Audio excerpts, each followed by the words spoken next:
لوگوں کا حساب اعمال کا وقت نزدیک آ پہنچا ہے اور وہ غفلت میں پڑے اس سے منہ پھیر رہے ہیں۔ ان کے پاس کوئی نصیحت ان کے پروردگار کی طرف سے نہیں آتی مگر وہ اسے کھیلتے ہوئے سنتے ہیں۔ ان کے دل غفلت میں پڑے ہوئے ہیں اور ظالم لوگ آپس میں چپکے چپکے باتیں کرتے ہیں کہ یہ شخص کچھ بھی نہیں مگر تمہارے جیسا آدمی ہے، تو تم آنکھوں دیکھتے جادو کی لپیٹ میں کیوں آتے ہو؟ پیغمبر نے کہا کہ جو بات آسمان اور زمین میں کہی جاتی ہے میرا پروردگار اسے جانتا ہے اور وہ سننے والا اور جاننے والا ہے۔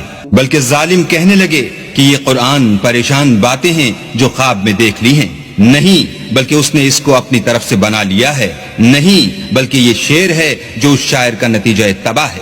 تو جیسے پہلے پیغمبر نشانیاں دے کر بھیجے گئے تھے اسی طرح یہ بھی ہمارے پاس کوئی نشانی لائے۔ ان سے پہلے جن بستیوں کو ہم نے ہلاک کیا وہ ایمان نہیں لاتی تھیں، تو کیا یہ ایمان لے آئیں گے؟ اور ہم نے تم سے پہلے مرد ہی پیغمبر بنا کر بھیجے جن کی طرف ہم وہی بھیجتے تھے۔ اگر تم نہیں جانتے تو جو یاد رکھتے ہیں ان سے پوچھ لو۔ اور ہم نے ان کے ایسے جسم نہیں بنائے تھے کہ کھانا نہ کھائیں اور نہ وہ ہمیشہ رہنے والے تھے۔ پھر ہم نے ان کے بارے میں اپنا وعدہ سچا کر دیا تو ان کو اور جس کو چاہا نجات دی اور حد سے نکل جانے والوں کو ہلاک کر دیا۔ ہم نے تمہاری طرف ایسی کتاب نازل کی ہے جس میں تمہارا تذکرہ ہے، کیا تم نہیں سمجھتے؟ اور ہم نے بہت سی بستیوں کو جو ستمگار تھیں ہلاک کر مارا اور ان کے بعد اور لوگ پیدا کر دیے۔ جب انہوں نے ہمارے مقدمہ عذاب کو دیکھا تو لگے اس سے بھاگنے۔ مت بھاگو اور جن نعمتوں میں تم عیش و آسائش کرتے تھے ان کی اور اپنے گھروں کی طرف لوٹ جاؤ، شاید تم سے اس بارے میں دریافت کیا جائے۔ کہنے لگے ہائے شامت، بے شک ہم ظالم تھے۔ تو وہ ہمیشہ اسی طرح پکارتے رہے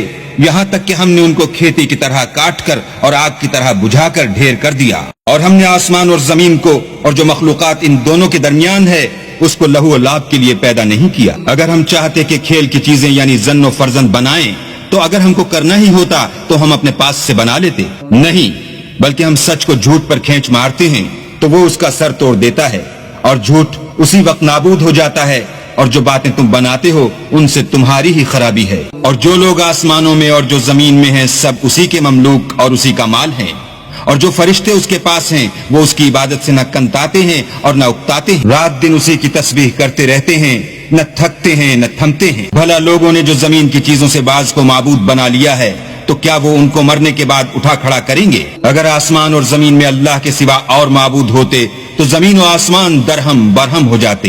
جو باتیں یہ لوگ بتاتے ہیں اللہ مالک عرش ان سے پاک ہے، وہ جو کام کرتا ہے اس کی پرسش نہیں ہوگی اور جو کام یہ لوگ کرتے ہیں اس کی ان سے پرسش ہوگی۔ کیا لوگوں نے اللہ کو چھوڑ کر اور معبود بنا لیے ہیں؟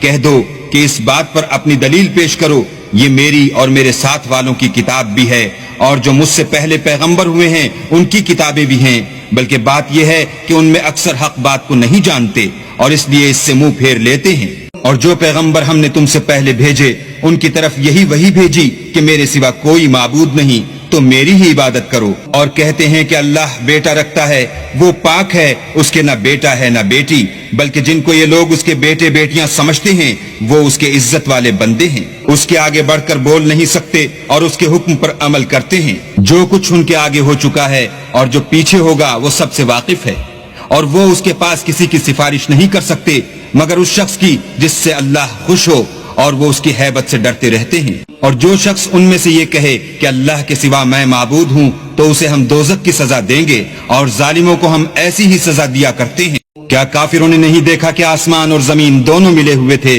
تو ہم نے جدا جدا کر دیا، اور تمام جاندار چیزیں ہم نے پانی سے بنائیں، پھر یہ لوگ ایمان کیوں نہیں لاتے؟ اور ہم نے زمین میں پہاڑ بنائے تاکہ لوگوں کے بوجھ سے ہلنے اور جھکنے نہ لگے، اور اس میں کشادہ رستے بنائے تاکہ لوگ ان پر چلیں، اور آسمان کو محفوظ چھت بنایا، اس پر بھی وہ ہماری نشانیوں سے منہ پھیر رہے ہیں۔ اور وہی تو ہے جس نے رات اور دن اور سورج اور چاند کو بنایا، یہ سب یعنی سورج اور چاند اور ستارے آسمان میں اس طرح چلتے ہیں گویا تیر رہے ہیں۔ اور اے پیغمبر ہم نے تم سے پہلے کسی آدمی کو بقائے دوام نہیں بخشا، بھلا اگر تم مر جاؤ تو کیا یہ لوگ ہمیشہ رہیں گے؟ ہر متنفس کو موت کا مزہ چکھنا ہے، اور ہم تم لوگوں کو سختی اور آسودگی میں آزمائش کے طور پر مبتلا کرتے ہیں، اور تم ہماری طرف ہی لوٹ کر آؤ گے۔ اور جب کافر تم کو دیکھتے ہیں تو تم سے استہزاء کرتے ہیں کہ کیا یہی شخص ہے جو تمہارے معبودوں کا ذکر برائی سے کیا کرتا ہے، حالانکہ وہ خود رحمان کے نام سے منکر ہیں۔ انسان کچھ ایسا جلد باز ہے کہ گویا جلد بازی ہی سے بنایا گیا ہے۔ میں تم لوگوں کو عنقریب اپنی نشانیاں دکھاؤں گا، تو تم جلدی نہ کرو، اور کہتے ہیں کہ اگر تم سچے ہو تو جس عذاب کی یہ وعید ہے وہ کب آئے گا؟ اے کاش کافر اس وقت کو جانے جب وہ اپنے منہوں پر سے دوزخ کی آگ کو روک نہ سکیں گے، اور نہ اپنی پیٹھوں پر سے، اور نہ ان کا کوئی مددگار ہوگا، بلکہ قیامت ان پر ناگہاں آ واقع ہوگی اور ان کے ہوش کھو دے گی، پھر نہ تو وہ اس کو ہٹا سکیں گے اور نہ ان کو مہلت دی جائے گی۔ اور تم سے پہلے بھی پیغمبروں کے ساتھ استہزاء ہوتا رہا ہے، تو جو لوگ ان میں سے تمسخر کیا کرتے تھے ان کو اسی عذاب نے جس کی ہنسی اڑاتے تھے آ گھیرا، اور ہم قیامت کے دن انصاف کی ترازو کھڑی کریں گے تو کسی شخص کی ذرا بھی حق تلفی نہ کی جائے گی، اور اگر رائی کے دانے کے برابر بھی کسی کا عمل ہوگا تو ہم اس کو لاموجود کریں گے، اور ہم حساب کرنے کو کافی ہیں۔